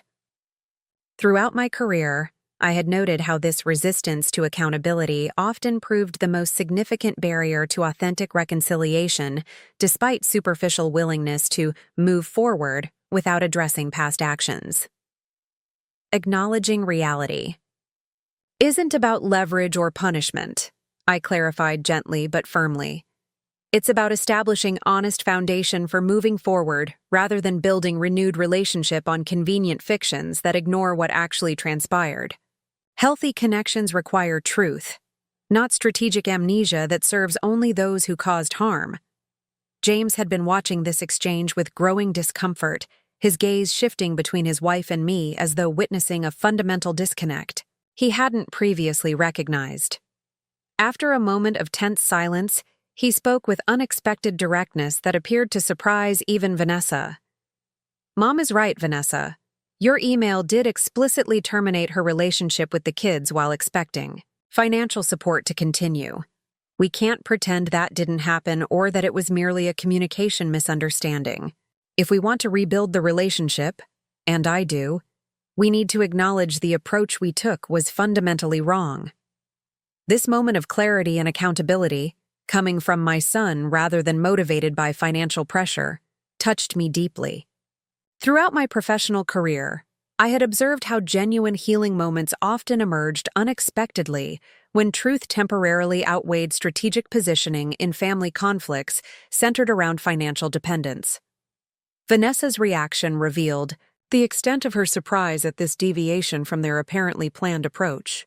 "James, we agreed to focus on the educational funding issues without getting derailed by emotional tangents about who said what. The children's future opportunities are what matter here, not parsing email wording from weeks ago." Her dismissal of relationship harm as emotional tangents, while prioritizing financial concerns as the real issue, perfectly illustrated the transactional perspective that had necessitated my boundary setting in the first place. Throughout my career advising families through complex financial conflicts, I had observed how this prioritization of material concerns over relationship health often revealed core values, disconnections that money temporarily masked, but ultimately couldn't resolve. "The email wasn't about who said what," James responded with unexpected firmness. "It was about explicitly cutting Mom out of the kids' lives while expecting her financial support to continue. That approach was wrong regardless of whatever friction existed, and pretending it didn't happen or doesn't matter isn't helping us move forward."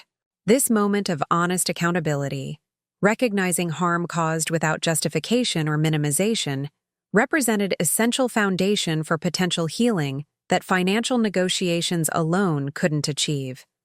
Throughout my professional career, I had observed how such moments of truth-telling often created breakthrough possibilities when family members stepped beyond strategic positioning to acknowledge actual impact of their actions. Vanessa stood abruptly, gathering her purse with deliberate movements that suggested barely contained frustration. I can see this conversation isn't productive right now. We're getting sidetracked from the actual financial issues that need resolution. Perhaps we should continue this another time when emotions aren't clouding the practical matters at hand.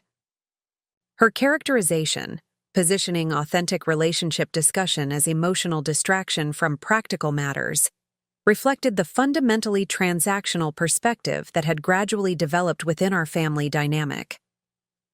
Throughout my career advising families through similar conflicts, I had observed how this framing often revealed core values, disconnections that financial arrangements temporarily obscured, but ultimately couldn't resolve. The financial matters directly reflect the relationship reality, I noted calmly as she prepared to leave. They can't be separated as though they exist in different domains. If genuine relationship restoration becomes priority, we can certainly discuss modified financial arrangements that reflect that renewed connection. But financial support without authentic relationship isn't a sustainable arrangement for anyone's well-being, including Sophia and Lucas, who deserve authentic family connections beyond material provision. This connection between financial flows and relationship quality, positioning them as naturally integrated rather than artificially separated, reflected the holistic perspective I had maintained throughout my professional career when advising clients through family financial conflicts. Money and relationship existed in the same ecosystem rather than separate compartments, each naturally influencing and reflecting the other, rather than functioning as independent variables. James remained seated as Vanessa moved toward the door, creating visible tension between them that suggested significant private discussion would follow this meeting. "I'll be out in a minute," he told her quietly but firmly. "I'd like a moment with my mother." After Vanessa had left, clearly displeased, but unwilling to create further visible conflict, James turned to me with an expression of genuine regret that transcended strategic positioning or financial concerns. "I'm sorry, Mom. Truly sorry for how this situation has developed and the pain it's caused you. Whatever issues existed between you and Vanessa, cutting you out of the kids' lives while expecting your financial support to continue, was fundamentally wrong. I should have recognized that and addressed it immediately, rather than allowing it to escalate to this point. This authentic acknowledgement, recognizing harm caused without justification or minimization, touched me deeply. Throughout my career, advising families through reconciliation processes, I had observed how such moments of genuine accountability often created healing possibilities that negotiated arrangements alone couldn't achieve. "Thank you for that acknowledgement," I responded sincerely. "It matters more than you might realize, not because I need to extract apologies, but because honest recognition of what happened creates possibility for authentic healing rather than superficial arrangements that mask continued dysfunction." He nodded, seemingly relieved by my reception of his apology rather than defensive or dismissive. "The kids miss you. They ask about you regularly, though I haven't been completely honest about why your visit stopped. I told them you weren't feeling well and needed some time to yourself, a convenient fiction that protected us more than them." This honest admission, acknowledging the dishonesty they had employed with the children rather than taking responsibility for the relationship rupture, reflected genuine accountability beyond strategic positioning.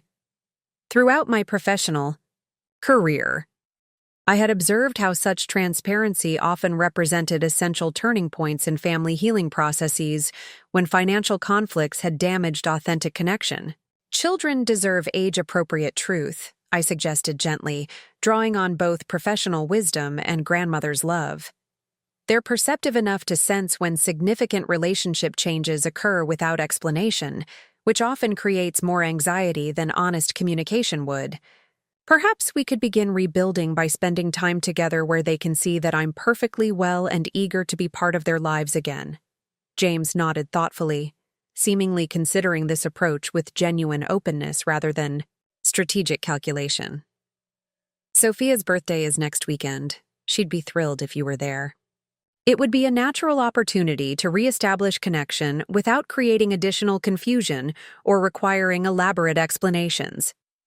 This practical suggestion, identifying specific opportunity for relationship restoration, represented meaningful step beyond vague intentions toward concrete action.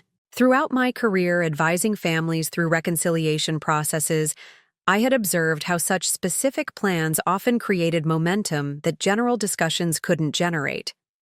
"I'd love to be there," I responded sincerely.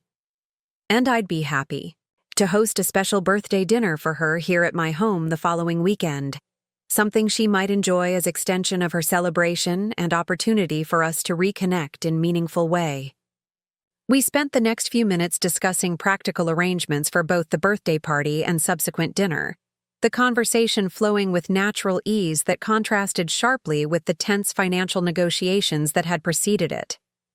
As James prepared to leave, he paused at the door with expression of genuine curiosity rather than tactical positioning. "The foundation you established.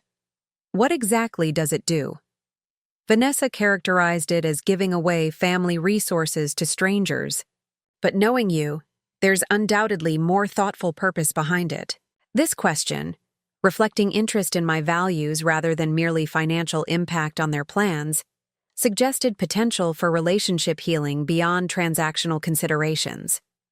Throughout my career, I had observed how curiosity about motivations, rather than merely outcomes, often indicated genuine relationship engagement rather than strategic positioning. The Margaret Wilson Educational Opportunity Foundation provides scholarships for academically promising students from disadvantaged backgrounds, I explained, genuine enthusiasm warming my voice. "We've already selected our first 5 recipients. Remarkable. Young people who will now have educational opportunities they might otherwise have missed. While the foundation resulted from painful circumstances, it's creating meaningful purpose that extends beyond our immediate family to benefit deserving students who truly appreciate the support." James listened with what appeared to be genuine interest rather than strategic patience, his expression thoughtful rather than calculating. Dad would have appreciated that approach, creating wider community benefit rather than limiting resources to family circles. He always believed education was the most powerful gift anyone could receive. This reference to his father, connecting my current actions to values we had shared during our marriage, touched me deeply. Throughout difficult family transitions I had guided clients through professionally, I had observed how reconnecting to shared family values often created bridges across conflict that specific disagreements had temporarily obscured. "Your father's perspective on education as transformation rather than merely credential definitely influenced my thinking," I acknowledged, grateful for this moment of shared family memory beyond current conflict. "The foundation honors that legacy while creating opportunity for deserving students whose determination reminds me of his approach to life's challenges." As James finally departed, our conversation having shifted dramatically from confrontational financial negotiations to genuine family connection, I felt cautiously hopeful about potential relationship restoration, despite the significant hurt that had transpired. The scheduled birthday celebration offered concrete opportunity to begin rebuilding authentic connection with my grandchildren, while James's genuine accountability suggested possibility for healing beyond strategic positioning. Later, that evening, I called Barbara to update her on the meeting's unexpected developments. It began exactly as we anticipated. Confrontational demands regarding the financial changes without addressing the relationship termination that necessitated them. But something shifted when James suddenly acknowledged the fundamental wrongness of cutting me out while expecting continued financial support. That kind of breakthrough moment often happens when financial consequences finally clarify relationship patterns that money previously obscured, Barbara observed with the wisdom of decades guiding families through similar transitions. Sometimes, appropriate financial boundaries create possibility for authentic healing that continued support would actually prevent by enabling dysfunctional patterns. This perspective, viewing financial boundaries as potential catalyst for relationship healing rather than merely punitive measures, perfectly captured the integrated approach to family wealth I had maintained throughout my professional career. Money reflected relationship reality rather than existing in separate compartment, naturally flowing from genuine connection rather than obligation disconnected from authentic engagement. The trusts served exactly their intended purpose, I reflected, feeling profound gratitude for the professional foresight that had protected me from continued exploitation. Not as weapons of financial retaliation, but as protection mechanisms, ensuring my resources would reflect my values and relationships rather than enabling patterns that undermined both. That's precisely why we established them with flexibility rather than rigid structures, Barbara reminded me. Not to create leverage or manipulation, but to ensure your resources would continue reflecting your intentions regardless of how relationships evolved over time. As I prepared for Sophia's birthday celebration the following weekend, selecting a thoughtful gift and planning special grandmother-granddaughter time for our subsequent dinner, I felt profound gratitude for both the professional wisdom that had protected me from continued exploitation and the personal resilience that had maintained possibility for relationship healing despite significant hurt. The silent trusts had indeed served their purpose, not by punishing anyone, but by creating necessary alignment between financial support and relationship reality. The redirection of funds toward both the foundation and restructured educational provisions directly available to my grandchildren had honored both my dignity and my continued love for Sophia and Lucas, despite painful circumstances their parents had created. Most importantly, the boundary setting those trusts enabled had potentially created opportunity for more authentic family connection moving forward, relationship based on genuine engagement rather than financial dependence, meaningful interaction rather than material transaction.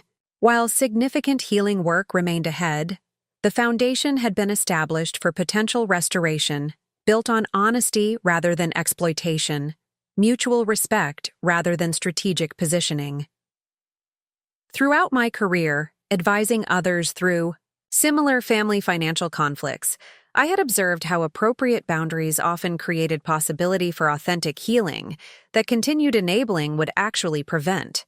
Now, experiencing this wisdom personally rather than professionally, I approach the future with cautious hope that financial clarity might ultimately serve relationship healing rather than merely protecting material resources, creating family connection based on love rather than obligation, genuine engagement rather than strategic transaction. Sophia's birthday celebration marked the beginning of a gradual but significant transformation in our family dynamics. As I walked up the driveway to James and Vanessa's home that Saturday afternoon, carefully balancing a beautifully wrapped package containing a thoughtfully selected art set, Sophia had always shown creative talent, I felt a mixture of anticipation and apprehension. How would Vanessa receive me? How would my grandchildren respond after months of unexplained absence? My concerns about Sophia's reaction dissolved instantly when she spotted me from the backyard where several children were playing. "Grandma," she called out, abandoning her friends without hesitation and running toward me with genuine excitement that no child could possibly fake. Her enthusiastic embrace, arms thrown completely around me with the uninhibited affection of a 12-year-old not yet too self-conscious for such displays, brought tears to my eyes that I quickly blinked. "Away. I missed you so much," she whispered against my shoulder. "Dad said you weren't feeling well, but you look perfectly fine to me." This innocent observation, highlighting the disconnect between the explanation they'd been given and the vibrant grandmother standing before them, reflected children's remarkable capacity to perceive truth beyond adult evasions. Throughout my career advising families through difficult transitions, I had observed how children often recognized relationship realities that adults attempted to obscure through convenient fictions or strategic omissions. "I've missed you too, sweetheart," I responded, choosing honesty without unnecessary detail. "I'm feeling much better now, and I'm so happy to be celebrating your special day with you." Lucas approached more cautiously, his 9-year-old self, maintaining slight distance that reflected both pre-adolescent boy reserve and understandable uncertainty after my unexplained absence. "Hi, Grandma," he offered with hesitant smile. "Are you coming to my baseball game next week? Dad said maybe you could start coming again." His direct question, bypassing social pleasantries to address what clearly mattered most to him, touched me deeply. Throughout difficult family transitions I had guided clients through professionally, I had observed how children often expressed their needs with remarkable clarity when adults became entangled in complex relationship dynamics that obscured simple truths about connection and belonging. "I would love to come to your game," I assured him warmly. "In fact, I'd like to come to all your games from now on, if that's okay with you." His face brightened immediately, the slight reserve melting into genuine enthusiasm. "Cool! I'm playing first base now.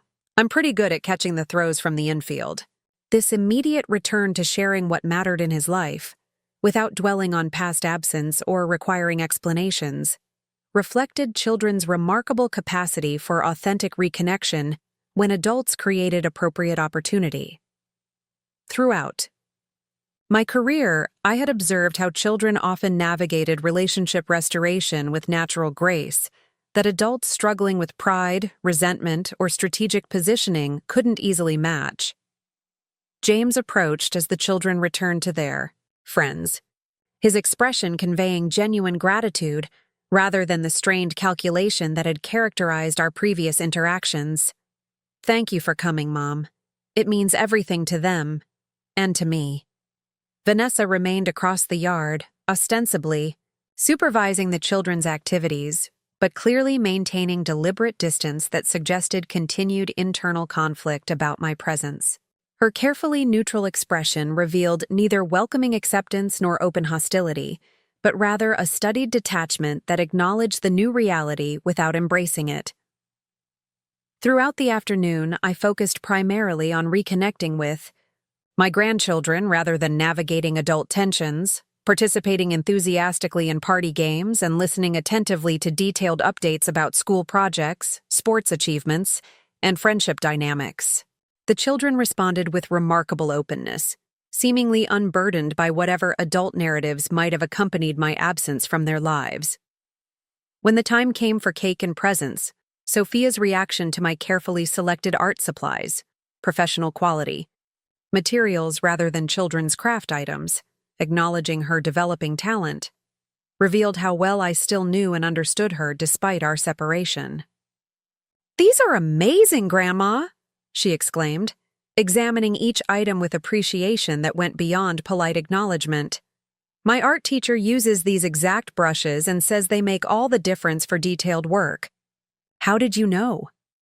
"I pay attention to what matters to you," I responded simply, the statement carrying significance beyond art supplies to the fundamental nature of genuine relationship, seeing and acknowledging another's authentic self rather than projecting one's own expectations or desires. As the party wound down and guests began departing, I prepared to leave with a promise to see them both the following weekend for the special birthday dinner at my home. James walked me to my car, using the brief privacy to speak more directly than had been possible during the celebration. "This meant everything to them," he reiterated with evident sincerity. "They've asked about you constantly, and the explanations we provided never really satisfied them. Kids have remarkable instincts for when adults aren't being completely truthful." This acknowledgement, recognizing both the children's perceptiveness and his own dishonesty, reflected genuine accountability beyond strategic positioning. Throughout my career guiding families through difficult transitions, I had observed how such honest recognition of previous failures often created foundation for authentic healing that surface arrangements couldn't achieve. "Children deserve age-appropriate truth," I suggested gently. They're capable of understanding that adults sometimes have disagreements that temporarily affect family arrangements, without burdening them with inappropriate details or loyalty conflicts. He nodded thoughtfully, clearly considering this approach with genuine openness rather than defensive resistance. You're right. The convenient fiction about you not feeling well ultimately created more confusion than clarity. They're old enough to understand a simplified version of adults working through disagreements without being caught in the middle. This willingness to consider more authentic communication, even when it required acknowledging adult failures, suggested potential for deeper family healing beyond surface reconciliation. Throughout my professional experience, I had observed how honesty appropriate to children's developmental stages often created more sustainable relationship repair than continued evasions that children inevitably sensed and questioned. "What about next Saturday's dinner at your place?" he asked, changing the subject to immediate practical matters. "Vanessa mentioned she might have a prior commitment, but I'll bring the kids regardless. They're really looking forward to it." His commitment to facilitating my time with the children regardless of Vanessa's participation represented significant shift from the previous pattern where her preferences had determined family arrangements. Throughout difficult family transitions, I had guided clients through professionally. I had observed how such concrete changes in behavior patterns often indicated more meaningful transformation than merely verbal assurances or emotional declarations. The following Saturday, I welcomed Sophia, Lucas, and James into my home for the promised birthday dinner, having prepared Sophia's favorite foods and created an evening designed specifically around her interests rather than adult agendas. As I had anticipated, Vanessa's prior commitment materialized as expected, allowing for more relaxed interaction without the tension her presence would likely have introduced. Throughout the evening, I maintained focus on rebuilding genuine connection with my grandchildren rather than discussing adult conflicts or financial matters, creating space for the natural relationship that had been temporarily interrupted but clearly remained fundamentally intact. Their comfortable engagement, sharing school stories, demonstrating new skills, and eventually settling into the familiar pattern of board games we had enjoyed during countless previous visits, suggested children's remarkable capacity for relationship, resilience when adults created appropriate opportunity. As weeks progressed into months, a new pattern gradually established itself, one centered around genuine family connection rather than financial transactions or power struggles. My regular attendance at Lucas's baseball games, monthly dinners with both children at my home, and occasional family outings to museums or parks recreated the grandmother relationship that had been temporarily severed but proved remarkably resilient once artificial barriers were removed. Vanessa's approach evolved more slowly than James's dramatic shift, moving gradually from studied distance to cautious accommodation, and eventually to reluctant participation in some family activities. While genuine warmth remained elusive between us, a functional civility developed that prioritized the children's well-being over continued conflict or manipulation. Most notably, financial discussions remained completely separated from our rebuilding family relationship, a deliberate boundary I maintained with James's increasingly clear understanding and support. The restructured trusts continued their dual purpose, funding educational opportunities for deserving scholarship recipients through the foundation while maintaining modified provisions for Sophia and Lucas's future college expenses that would become available directly to them when they reached appropriate age. 6 months after our initial reconciliation, James requested a private lunch meeting that proved transformative for our relationship beyond the immediate family healing that had already occurred. "I've been doing a lot of thinking about the patterns that developed between us," he began after we had ordered, his expression reflecting genuine self-reflection rather than strategic positioning. The gradual shift from authentic relationship to financial dependence didn't happen overnight, and it wasn't solely Vanessa's influence, though that certainly played significant role. I allowed and participated in a dynamic that substituted material support for genuine connection, using your generosity to maintain lifestyle choices that ultimately weren't sustainable or even particularly fulfilling. This profound self-awareness, acknowledging personal responsibility rather than merely external influences, reflected remarkable growth beyond defensive positioning or tactical adjustment. Throughout my career, guiding families through difficult transitions, I had observed how such genuine self-reflection often created possibility for authentic transformation that external pressure or consequences alone couldn't achieve. Financial dependency creates complicated dynamics that often develop so gradually they're difficult to recognize until crisis brings them into sharp focus, I acknowledged, drawing on both professional wisdom and personal experience. What matters isn't assigning blame, but creating healthier patterns moving forward. James nodded thoughtfully, seemingly appreciative of this non-accusatory framing that focused on future growth rather than past failures. That's why I wanted to meet today. I've been working with a financial advisor to create sustainable planning based on our actual income rather than assumed contributions from you. It's been challenging but ultimately liberating to recognize what's genuinely affordable versus what we've been straining to maintain for appearance or status reasons. This practical step toward financial independence, creating sustainable planning rather than merely adjusting to temporary constraint, suggested meaningful transformation beyond surface adaptation. Throughout my professional experience, I had observed how such concrete changes in fundamental approach often indicated more significant growth than emotional declarations or temporary behavioral adjustments without underlying perspective shifts. Sophia will be changing schools next year, he continued, addressing what had previously been contentious financial flashpoint with remarkable composure.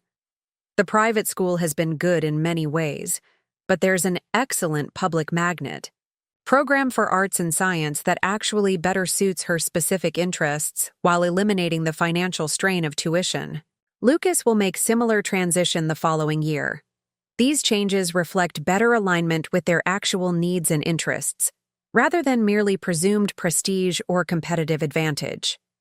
This recalibration, focusing on the children's authentic development rather than status considerations, reflected significant values shift beyond merely financial adjustment. Throughout my career advising families through transitional periods, I had observed how financial constraints sometimes catalyzed more authentic priority alignment that prosperity had temporarily obscured beneath surface considerations of status or competitive positioning. The kids actually seem excited about these changes, James added with genuine surprise in his voice. We've been open with them about creating more sustainable family financial planning, and they've shown remarkable maturity in understanding that different choices don't mean diminished opportunity, but rather more carefully considered priorities. This transparent communication, sharing age-appropriate financial reality rather than maintaining unsustainable appearances, suggested healthier family system developing beyond the materialistic focus that had previously dominated their approach. Throughout my professional experience, I had observed how such honest engagement with children about family resources often created more grounded perspective than sheltering them from financial realities until sudden changes created confusion or resentment. Most importantly, James continued with evident sincerity, I recognize how completely we had substituted financial support for authentic relationship, treating you predominantly as resource rather than mother and grandmother with emotional needs and personal dignity beyond material contribution. That fundamental disconnection reflected problems in our values and perspective that extended far beyond specific financial arrangements. This profound insight, recognizing the dehumanizing nature of their previous approach, rather than merely its practical consequences, touched me deeply. Throughout my career guiding families through difficult transitions, I had observed how such genuine recognition of fundamental relationship distortions often created possibility for authentic transformation that surface adjustments couldn't achieve. Financial resources naturally flow from loving relationship rather than obligation disconnected from emotional connection, I suggested gently, drawing on wisdom accumulated through decades advising families through complex transitions. When that natural integration becomes disconnected, both financial health and relationship authenticity inevitably suffer. James nodded thoughtfully, seemingly appreciating this holistic perspective that viewed financial and emotional well-being as naturally integrated rather than artificially separated. That's exactly what we lost sight of: the natural connection between genuine relationship and appropriate support. We gradually inverted the proper order, making financial support primary consideration while relationship became secondary accommodation, necessary to maintain resource flow. This remarkable self-awareness, identifying the inverted priorities that had created dysfunction rather than merely acknowledging its surface manifestations, reflected genuine transformation beyond tactical adjustment or strategic positioning. Throughout my professional experience, I had observed how such fundamental insight often created possibility for sustainable healing that superficial changes couldn't achieve. Our conversation continued for nearly 2 hours, touching on family dynamics, values clarification, and the gradual process of rebuilding authentic connection throughout our extended family system. As we prepared to leave, James addressed the foundation that had emerged from our painful conflict with unexpected appreciation, rather than continued resentment. "I visited the foundation website yesterday," he mentioned as we walked toward our cars. The scholarship recipients' stories are remarkable, their determination and gratitude despite significant obstacles. While I obviously wish circumstances had developed differently, there's something profoundly meaningful about educational opportunities being created for deserving students who genuinely appreciate them. This perspective, finding meaning beyond personal disappointment, suggested significant growth beyond self-centered focus or entitled expectations. Throughout my career guiding families through difficult transitions, I had observed how such capacity to recognize broader purpose beyond immediate circumstances often indicated genuine maturation that crisis had catalyzed but couldn't fully explain. Sometimes painful circumstances create unexpected purpose beyond their immediate impact, I acknowledged, drawing on wisdom accumulated through decades of professional experience and personal challenges. The foundation represents that possibility, creating meaningful opportunity from difficult situation rather than allowing hurt to remain merely personal wound without broader healing potential. 1 year after Vanessa's fateful email had attempted to terminate my relationship with my grandchildren while maintaining financial expectations, I hosted a family dinner at my home that included not only James, Sophia, and Lucas, but also Vanessa, whose gradual shift from hostile resistance to cautious accommodation had eventually evolved into something resembling respectful interaction, if not genuine warmth. As we gathered around my dining room table, the same setting where countless family meals had occurred before our conflict and subsequent healing, I experienced profound gratitude for the restored connection with my grandchildren, meaningful relationship repair with my son, and even the functional civility that had developed with Vanessa, despite our fundamental differences in perspective and values. Most significantly, the rebuilt relationships existed entirely independent. From financial entanglement or obligation, authentic connection based on genuine desire for family bonds, rather than material dependency or transactional expectations.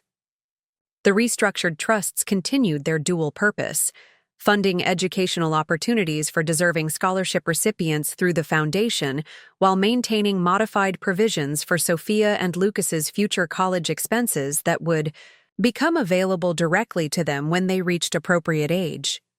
The Margaret Wilson Educational Opportunity Foundation had grown beyond its origins in painful family conflict to become thriving organization supporting 14 scholarship students whose determination and gratitude created meaningful legacy extending far beyond our immediate family circumstances. Quarterly board meetings brought together professionals from various backgrounds who contributed expertise and perspective to expanding program that honored my values while creating concrete educational access for deserving young people from disadvantaged backgrounds.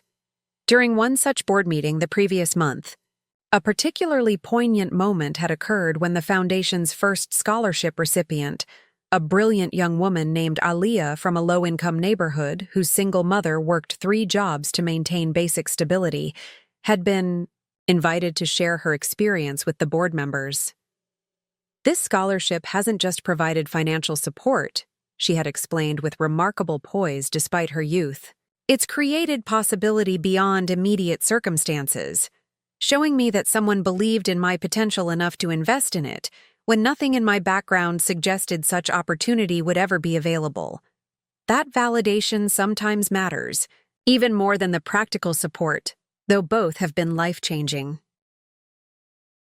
Her words, highlighting the profound impact of being seen and valued beyond material provision, had touched me deeply, connecting to core purpose that had guided both my professional practice and personal values throughout my life. The Foundation had indeed transformed painful circumstances into meaningful legacy that honored fundamental beliefs about education as transformation rather than merely credential or competitive advantage. As I looked around my dining table that evening, watching Sophia enthusiastically describe her art project at the public magnet school that actually better suited her creative interests than the prestigious private institution they had previously prioritized, seeing Lucas demonstrate baseball techniques he was practicing for his community league team, noticing James's genuine engagement with his children's interests rather than preoccupation with status markers or competitive positioning, I felt profound gratitude for the healing that had emerged from necessary boundaries, established through professional wisdom applied to personal challenge. The silent trusts had indeed served their essential purpose, not as weapons of financial retaliation, but as protection mechanisms ensuring my resources would reflect my values and relationships, rather than enabling patterns that undermined both. In redirecting these funds toward both charitable purposes and restructured educational support directly available to my grandchildren, I had honored both my dignity and my continued love for Sophia and Lucas, despite the painful circumstances their parents had created. Most importantly, the boundary setting those trusts enabled had created opportunity for more authentic family connection. Relationship based on genuine engagement rather than financial dependence, meaningful interaction, rather than material transaction.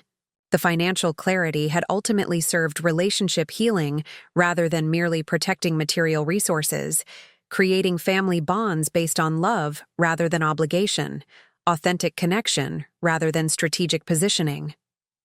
3 years after the crisis that had catalyzed these profound changes, I received invitation to speak at the National Association of Financial Advisors annual conference, sharing insights from both professional experience and personal journey through presentation. Titled, "Beyond Transaction, Integrating Family Values and Financial Planning." The invitation reflected growing recognition that financial well-being existed within broader context of relationship health and values alignment, rather than isolated technical considerations divorced from human dynamics. Financial structures inevitably reflect underlying values and relationship patterns, I explained to the gathered professionals during my keynote address. When misalignment develops between stated values and actual financial flows, dysfunction inevitably emerges that technical adjustments alone cannot resolve. Our responsibility as advisors extends beyond maximizing returns or minimizing taxation to helping clients create financial arrangements that authentically reflect their deepest values and support, rather than undermine healthy relationship dynamics. This integrated perspective, viewing financial structures as embedded within broader human systems rather than isolated technical mechanisms, resonated deeply with assembled professionals seeking more holistic approach to advising clients through complex family financial challenges. The discussions following my presentation revealed growing recognition throughout the industry that effective financial advising required understanding human dynamics and relationship patterns rather than merely technical expertise divorced from these essential contexts. Your story transformed professional wisdom into personal application with remarkable courage and clarity, one attendee commented during the reception following my address. Many advisors recognize unhealthy family financial patterns, but struggle to help clients establish appropriate boundaries when exploitation or manipulation emerges. Your experience provides roadmap for addressing these challenges with both compassion and necessary firmness. This professional validation, recognizing the broader application of personal experience beyond immediate circumstances, provided meaningful confirmation that painful journey had indeed created valuable wisdom extending beyond our specific family situation.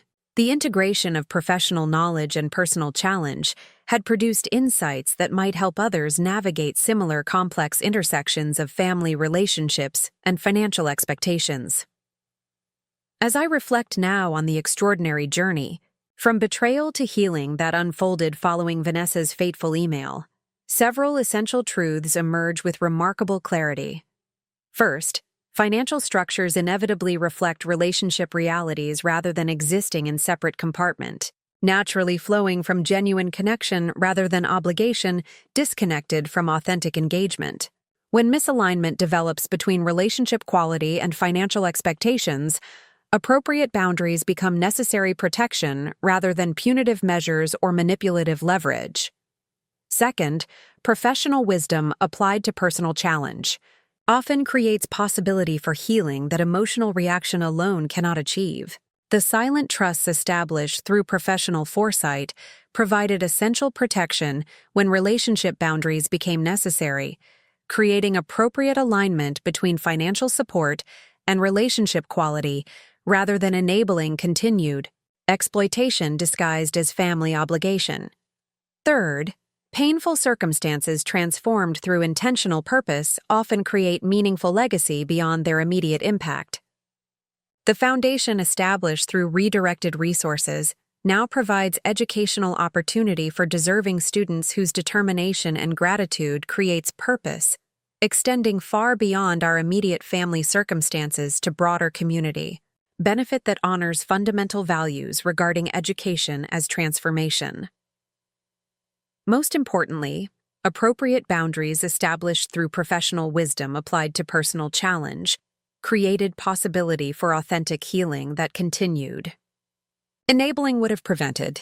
The financial clarity ultimately served relationship restoration rather than merely protecting material resources, creating family connections based on genuine engagement rather than dependency, meaningful interaction rather than strategic transaction.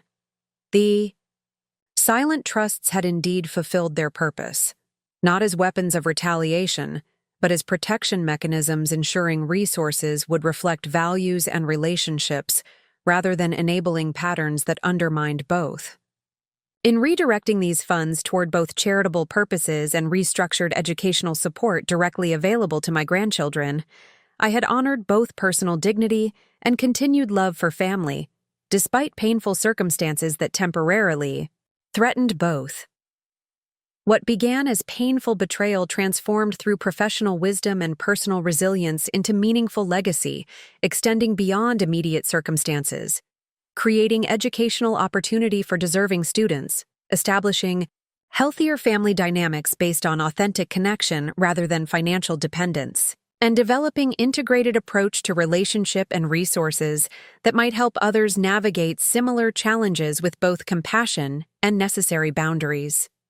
Sometimes the most valuable gifts we offer others emerge from our most difficult experiences, particularly when professional wisdom provides both practical protection and emotional perspective during personal challenges. And sometimes, the legacy of such painful journeys extends far beyond individual circumstances to create lasting impact that honors our deepest values while helping others navigate similar intersections of family relationships and financial expectations, with both love and necessary boundaries intact. Up next, you've got 2 more standout stories right on your screen. If this one hit the mark, you won't want to pass these up. Just click and check them out. And don't forget to subscribe and turn on the notification bell so you don't miss any upload from us.